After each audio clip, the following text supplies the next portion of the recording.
Well, I've told you before, I love Dilbert, and you can pause and look at these cartoons, and they make fun of companies that do poorly at M&As. And like I said, that really almost is the majority of companies that do poorly at M&A. And they get at two reasons companies do poorly in that slide. The first is, and you're going to see that we're just going to go down those same four steps and why things tend to go badly. The first is that the M&A is just not well founded on its logic, period. There's not the strategic fit that people think there is, and this can be cultural, it can be strategic, it can be financial. Some of the things the textbook identifies is the company becomes over diversified, the company becomes too large and unwieldy for the management team to effectively run. So the first idea is you just picked the wrong company. And again, in the dating analogy is you ask somebody out for a date because they look intriguing, and then you go, no, what was I thinking? This isn't going to work at all. Then you get into the due diligence stage, and the problem here is that you don't uncover the fact that you've picked a bad partner. And so you don't detect that things are not as they're represented. And again, in the dating analogy, when you're courting somebody, you kind of see the same thing, is that do you figure out who this person really is? A great example of that recently has been Hewlett Packard. HP bought a UK company called Autonomy. And there's been a lot of storm and angst about that M&A, and it boils down to the fact that a lot of people think Autonomy was grossly exaggerating their profits, and that HP should have picked that up in the due diligence phase when their accountants were going through the books. And again, just like bad marriages happen, how bad M&As happen is the energy gets going. I told you that once you approach the target, a relatively high number of M&As go through to fruition, and you have to have that willingness to see the red flags and go, ooh, this isn't a good idea. Let's put things on hold and let's back away. Then you get into the negotiation phase. I'm going to give you an example of this on a later slide, but one of the biggest mistakes companies make in the M&A phase is they overpay.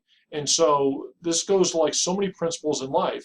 I can buy a house that would be a good house for my family, but if I pay 30% too much for it, I put a tremendous financial burden on me.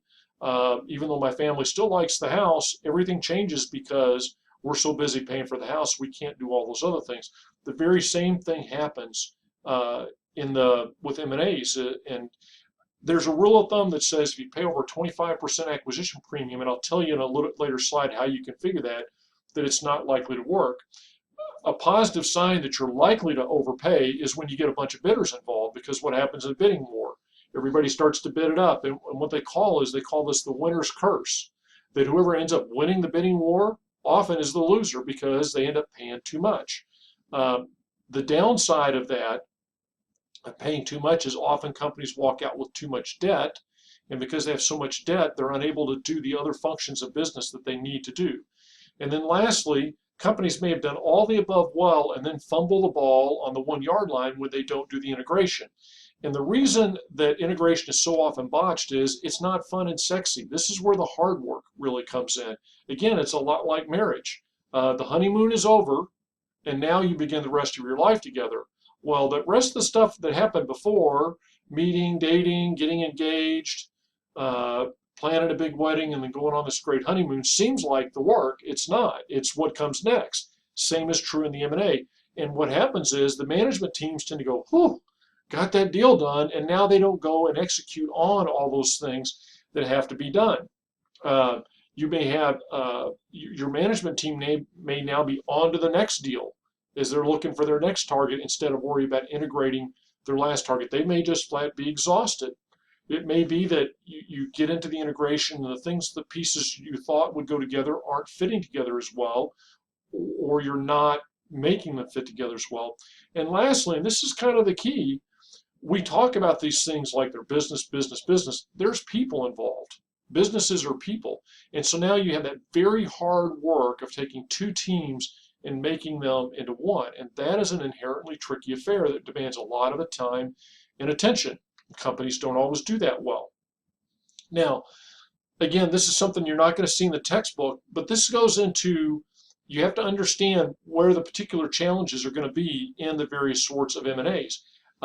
If you're looking at a consolidation M&A, there's almost always cost savings, there's almost always downsizing, And so you've got to know what you're doing up front. How much is it going to cost in severance pay to let a bunch of employees go?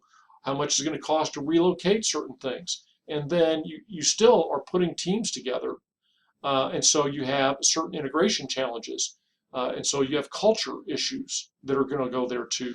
In extensions, you got to make sure, is the synergy there to make sense for what I'm buying? You certainly have integration challenges. Sometimes they're not as great with the consolidation because you allow businesses to continue to operate somewhat on a standalone basis. But there are usually cost savings involved too, so you have to be able to quantify those. Then when you get down into the entrepreneurship, this is where usually there's no discussion of cost savings, and it's all about the synergy, the talent acquisition, and can we achieve this grander vision. And so this idea of making the team work together and keeping the key players becomes all the more important. And so when we wrap it up, these are what it looks like to have a successful M&A. Don't overpay. So, and one of the prime ways to overpay is to go through a hostile takeover, because inevitably the target resists that and ends up trying to drive up the price. Keeping the debt level down is a way to go. So a lot of M&As are done through stock swaps. There's a lot of financial consequences to that, or they're kind of beyond the level of this course. But let me give you an example of an M&A that paid a huge acquisition. When Dell, the computer company, bought Perot Systems in 2009, Perot Systems was a major healthcare consulting firm.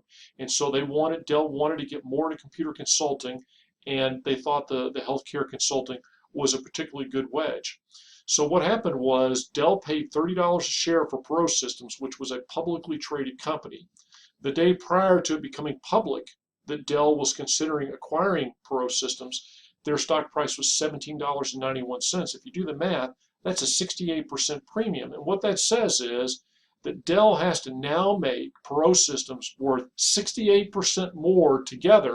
Remember that together test? So now that we're coming together, Perot has to be worth 68% more. That's a very hard number to attain. Now, granted, Dell was a much larger company, so the difference may be chump change. And incidentally, the results on this M&A are not particularly pleasing. As far as keeping it friendly, Kraft and Cadbury, which are two chocolate food companies, Cadbury was the target of what became a very hostile takeover. They ended up having to continually raising the bid to actually finally get to a yes, until they paid a 45% premium. And an investor of no less stature than Warren Buffett, who was an investor in Kraft, said, I think we may have paid too much for that deal. So you want to keep it friendly to keep the price down, and the fact you are going to have to work with these people when it's all said or done. Get it done. Once you get the ball in play, you want to get it done so that people are not distracted while this is ongoing. And then you want to make sure that you do a good job with integration.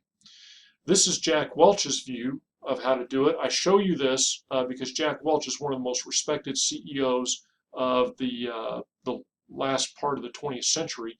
And what you see is his ideas basically line up with the things that I've shown you. And then you have this idea from the textbook. A lot of good ideas here. They don't contradict what I've just said in any way. They're kind of the little particular points that they want to emphasize. So I encourage you just to read that part of the textbook very carefully. And then we're going to end up with the idea of restructurings in the next video. Join me then.